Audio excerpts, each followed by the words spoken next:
नमस्कार। Corona virus की दूसरी लहर भारत में तांडव मचाने के बाद अब कमजोर होती जा रही है, लेकिन देवभूमि उत्तराखंड में जिस तरह से कोरोना विस्फोट हुआ है उससे देश में हड़कंप मचा हुआ है।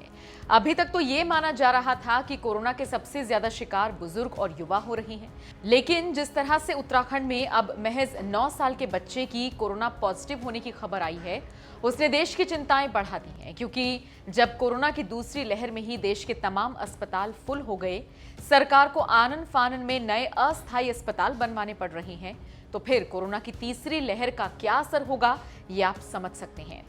योगी के यूपी के मुकाबले छोटा राज्य होने के बावजूद उत्तराखंड में किस कदर कोरोना का विस्फोट हुआ है, ये आप इसी से समझ सकते हैं कि उत्तराखंड में प्रति 1 लाख लोगों पर 771 एक्टिव केसेस हैं, जो यूपी में प्रति 1 लाख लोगों की तुलना में 7 गुना ज्यादा है। इतना ही नहीं, रुड़की जिले की हालत तो बद से बदतर होती जा रही है। यहाँ के तहसील के नारसन ब्लॉक के लिबरेडी गांव में तो पिछले 15 दिन से हर रोज औसतन 2 से 3 मौतें हो रही हैं। गांव वालों की माने तो मई में अब तक 35 मौतें हो चुकी हैं। गांव में हर तीसरे घर में खांसी और बुखार से परिवार के लोग पीड़ित हैं। ग्रामीणों की माने तो इस वक्त गांव में करीब 500 लोग बीमार हैं। रुड़की के संयुक्त मजिस्ट्रेट नमामि बंसल ने बताया, हमारे पास अभी तक ऐसा कोई डेटा उपलब्ध नहीं है जिससे ये कहा जा सके कि इन लोगों की मौत कोरोना वायरस के कारण हुई है।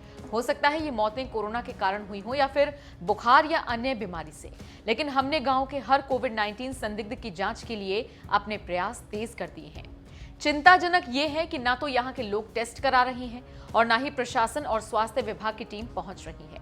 कोरोना वायरस शहर से गांव तक पहुंच गया, लेकिन इसके बावजूद गांव के लोग इसे अभी भी संदिग्ध बुखार मान रहे हैं। सूबे में लगातार बढ़ रहे कोरोना केसेस की वजह से उत्तराखंड में कोरोना पॉजिटिव की संख्या 79,000 के पार पहुंच गई है, जबकि कई एक्टिव मामले हैं और 4,426 लोगों की मौत हो चुकी है।